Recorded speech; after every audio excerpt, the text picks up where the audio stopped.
వేకా jewellers వెలలేని Vaibhogam తరుగులేని నమ్మకం. ఇప్పుడు మన కాకినాడలో డిసెంబర్ 5న ఘనంగా ప్రారంభం కాబోతోంది గోల్డ్ అండ్ డైమండ్ ఆభరణాల వేదిక.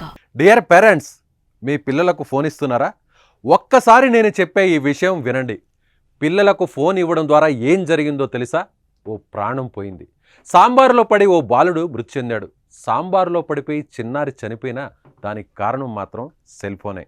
ఏడిస్తే ఫోన్, నవ్వితే ఫోన్, మారం చేస్తే ఫోన్, బొమ్మల వీడియోలను ఓపెన్ చేసి మరీ పిల్లలకు ఇవ్వడమే. మనం ఎలాగో ఫోన్కు బానిసలుగా మారిపోయాం. నిమిషం ఫోన్ లేకుండా ఉండలేకపోతున్నాం. ఫోన్తోనే సంసారం చేసేస్తున్నాం. చివరికి పిల్లలకు కూడా అదే నేర్పేస్తున్నాం. ప్రతి ఇంట్లో చిన్నారుల చేతిలో ఫోన్లు కనిపిస్తున్నాయి. ఫోన్ ఇచ్చి వారి ఏడుపును ఆపుతున్నాం. పిల్లల ముఖంలో ఆనందం చూస్తున్నామని అనుకుంటున్నాం.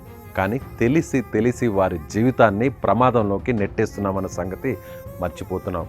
మనలాగే వారు కూడా ఫోన్కు బానిసైపోతున్నారు. ఫోనే సర్వస్వమవుతుంది. దాని మోజులో వారు ఏం చేస్తున్నారో కూడా మనకు తెలియట్లేదు. సరిగ్గా 2 రోజుల కిందట ఏం జరిగిందో తెలుసా? ఓ బాలుడు సెల్ ఫోన్ చూస్తూ వెళ్ళి వేడి సాంబారులో పడిపోయి ప్రాణం కోల్పోయాడు.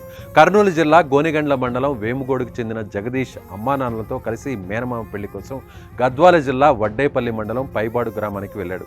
అయితే పెళ్లి కోసం సిద్ధం చేసిన వంటలను ఓ గదిలో ఉంచారు పెళ్లి బంధువులు.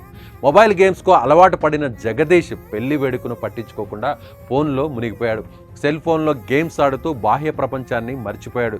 అలా ఇతర పిల్లలతో కలిసి గేమ్ ఆడుతూ వెళ్ళి సాంబారు గిన్నెపై కూర్చున్నాడు. ఈ క్రమంలో గిన్నె మూత పక్కకు జరగడంతో వేడిగా ఉన్న సాంబారులో జగదీష్ పడిపోయాడు. ఇంకా తాంబూలాలు అన్ని పుచ్చుకున్నారు. తర్వాత భోజనాలకు రెడీ చేయడానికి భోజనాలు రెడీ చేసినారు. భోజనాలు రెడీ అయినాక వాన మాడమైంది. వాన మాడమైనప్పుడు ఆ భోజనాలు నానిపోతాయి అని చెప్పి లోపల కొట్టంలో పెట్టేసినారు. కొట్టంలో పెట్టేసినాక మొత్తము వాళ్ళ చుట్టాలు మంచి చెడ్డ వచ్చినప్పుడు అందరూ మాట్లాడుకుంటూ వాళ్ళు కూర్చున్నారు. ఈ పిల్లలు ఆడావడిగా ఆడుతూ పాడుతూ ఆ పిల్లలు పోయి వీరేసు కొడుకు పోయి సాంబారు దాంట్లో పన్నప్పుడు ఎమ్మడే పోయి చూస్తే గడ్డకు వచ్చినాడు పిల్లోడు. 6 సంవత్సరాల పిల్లగాడు గడ్డకు వచ్చినాడు.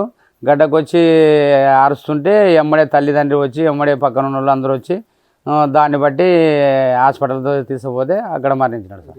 చిన్నారిని హాస్పిటల్కు తీసుకెళ్లినా ప్రాణం మాత్రం దక్కలేదు. ప్రాణాతి ప్రాణమైన కుమారుడు చనిపోవడంతో ఆ తల్లిదండ్రులు కన్నీరు మున్నూరి అవుతున్నారు.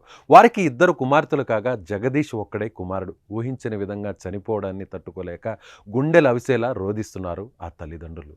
ఇప్పటికే ఎన్నో ఘటనలు ఇలా జరిగాయి. ప్రాణాలు కోల్పోయారు, గాయాల పాలయ్యారు. పిల్లలకే పరిమితం కాలేదు, పెద్దలు కూడా అదే తప్పు చేస్తున్నారు. ఫోన్ చూస్తూ ప్రమాదాల బారిన పడుతున్నారు. దయచేసి పిల్లలను ఫోన్ నుంచి దూరంగా ఉంచండి.